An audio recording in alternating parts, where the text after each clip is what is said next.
Class நாங்கள் என்ன பார்க்க போகிறோம்னா ஐசிடி வினாத்தோட, அதாவது அட்வான்ஸ்டு ஐசிடி வினாத்தோட யூனிட் 1 தொடக்கம் 3 வரையான ஒரு ரிவிஷன் செஷனாக தான் இது அமைய போகுது. அனைவருக்கும் அஸ்ஸலாமு அலைக்கும் வரஹ்மத்துல்லாஹி வபரகாத்துஹு. வணக்கம். நான் நம்மளோட மீட்டல் வினாத்தாள்கள் தொடர்ந்து பார்த்துட்டு வரோம். அதில் குறிப்பாக 1 தொடக்கம் 3 வரையான வினாக்களோட விஷயங்கள் தான் இதில் தொகுப்பாக கொடுக்கப்பட்டிருக்கு. இந்த பேப்பர் யாருக்கும் கிடைக்காட்டி எனக்கு கமெண்ட் பாக்ஸில் பேப்பர்னு டைப் பண்ணால் இந்த பேப்பரோட லிங்க் நான் போட்டுவிடுறேன்.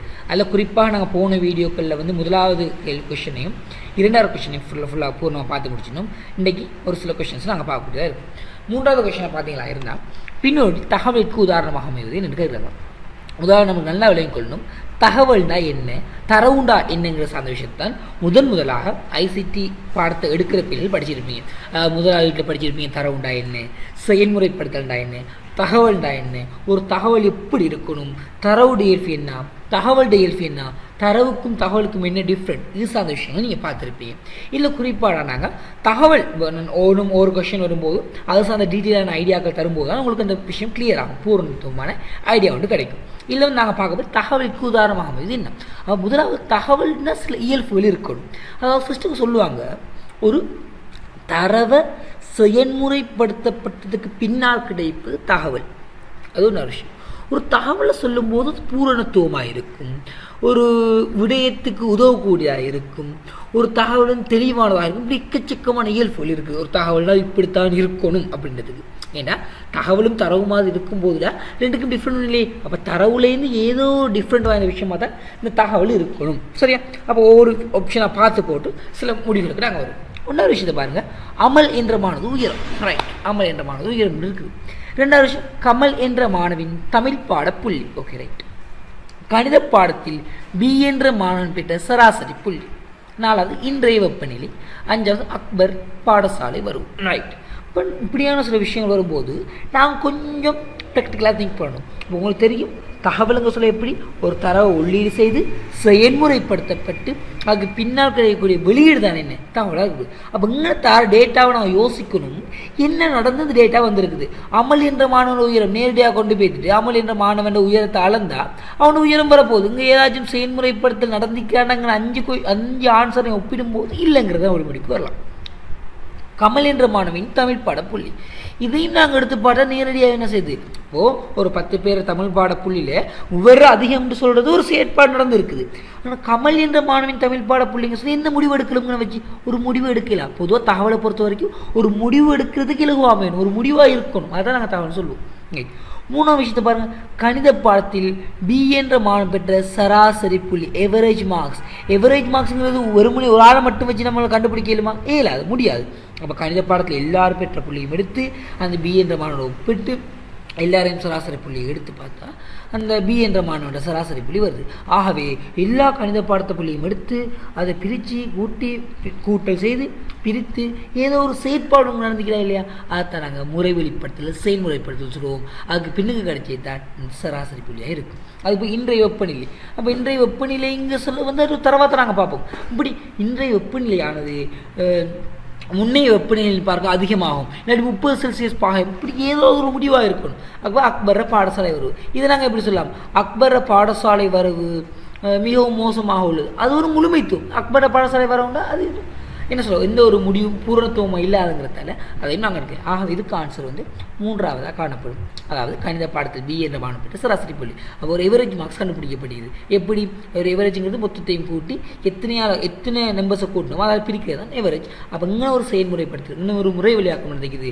ஆகவே கணித பாடத்தில் பி என்ற மாணவன் பெற்ற சராசரி புள்ளி வச்சு அவர் படிக்கிற மாணவனா, படிக்க மாட்டேங்கிறா, வீக்காக இருக்கிறா, எந்த லெவலில் மார்க்ஸ் இருக்குது, இதுதான் விஷயம் நாங்கள் வரையிலும். ஓகே, இந்த கொஸ்டினில் 4வதை பார்த்தோம்னா பின்வரும் தரவு மற்றும் தகவல் தொடர்பான கூற்றுக்களை கருது. ஆல்ரெடி சொன்ன மாதிரி தான் ஐசிடி வினாவை பொறுத்த வரைக்கும் இந்த கூற்று வினாக்களில் மிக கேர்ஃபுல்லாக இருக்கணும். கூற்று வினாவை பொறுத்த வரைக்கும் தான் இப்போ 5ல் 1 தெரியும் போதுல ஏதாச்சும் தெரிஞ்சால் போதும், நமக்கு இது சரின்னு தெரிஞ்சால் போதும். ஆனால் கூற்று வினாக்களை பொறுத்த வரைக்கும் மிச்சம் கேர்ஃபுல்லாக மிச்சம் கவனமாக இருக்கணும். நம்மளுக்கு ஒரு விடயத்தை சரியும் தெரியணும், இன்னொரு பிழையும் தெரியணும். அதாவது பூரணத்துவமான ஐடியா இருந்தால் மட்டும்தான் இந்த கூற்று வினாக்களை சொலிட் பண்ணி மார்க்ஸ் எடுக்கக்கூடியதாக இருக்கும். ரைட், பார்ப்போம். நாங்கள் ஏதோ 4 கூற்றுகள் தராங்க, தரவு மற்றும் தகவல் தொடர்பான விஷயங்கள். இப்போ 1வது விஷயம் ஏன்னு ஒன்று தராங்க, தகவல்களை வைத்து முடிவெடுப்பதற்கு தரவுகள் அவசியம் அன்று.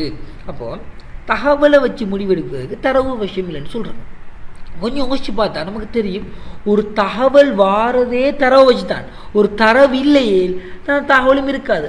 அப்போ கட்டாயம் தகவலை வச்சு முடிவெடுப்பதற்கு தரவு அவசியம் இல்லையா? அவசியமான்னு தந்திருக்காங்க. இது பச்சை பிள்ளை நம்மளுக்கு என்ன தரவு கண்டிப்பாக வேணும் ஒரு தகவல் வச்சு முடிவெடுக்கிறது. பிஏ பாவம் தரவுகள் கணிமயப்படுத்தப்பட்டதாக மாத்திரம் இருக்கும். இதுவும் பிள்ளையான ஒரு ஆன்சர்.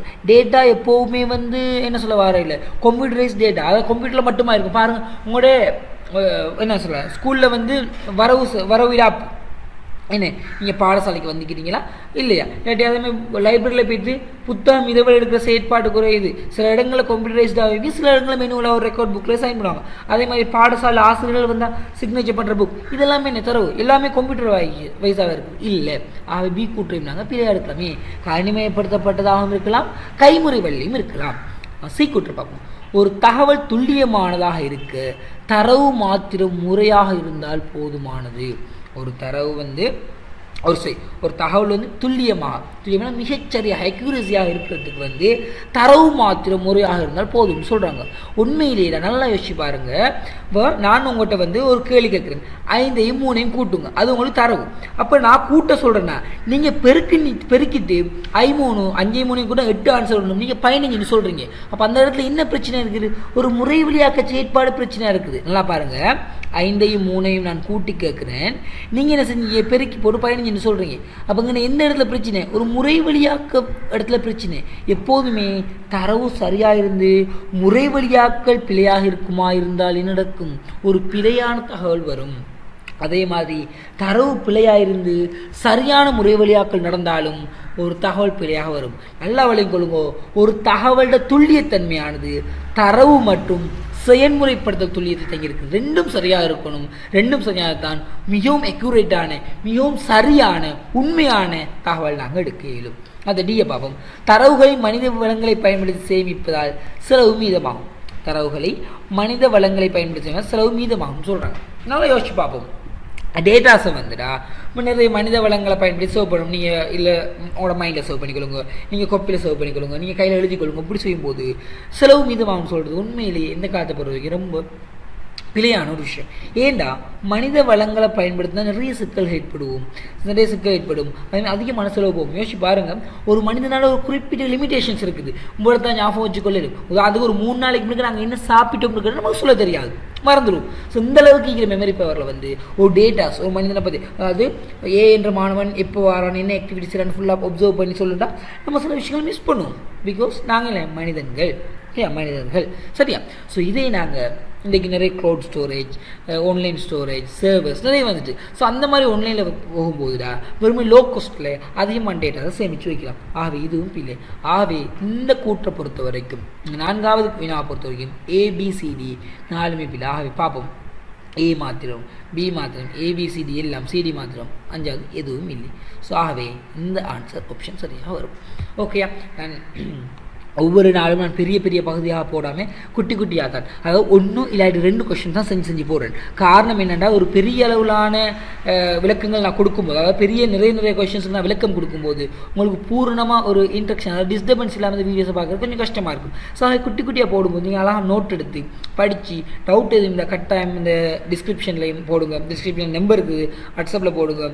அதே மாதிரி கமெண்ட் பாக்ஸில் தெரிவிங்க டவுட் இருந்து. நான் மீண்டும் அது உங்களுக்கு அழகான முறை தெளிவான முறையை விளக்கப்படுத்தி காட்டுறேன். கட்டாயம் ஒவ்வொரு விடயங்களையும் கிளியராக படித்து கொண்டு போகும்போது உங்களுக்கு ஷுவராக அந்த பூரணத்துவம் ஐடியா கிடைக்கக்கூடியதாக இருக்கும். இனி வரும் வீடியோங்களை நான் தொடர்ச்சியாக டெய்லியோ இல்லை 2 டேஸுக்கு ஒருக்கான ட்ரை பண்ணுறேன். உங்களோட கட்டாயம் உங்களோட கருத்துக்கள் எதுவுமே இருந்தால் உங்களோட சஜஷன்ஸாக இருக்கலாம், எதுவாக இருந்தாலும் கமெண்ட் பாக்ஸில் தெரிவிச்சுக்கணும். நன்றி.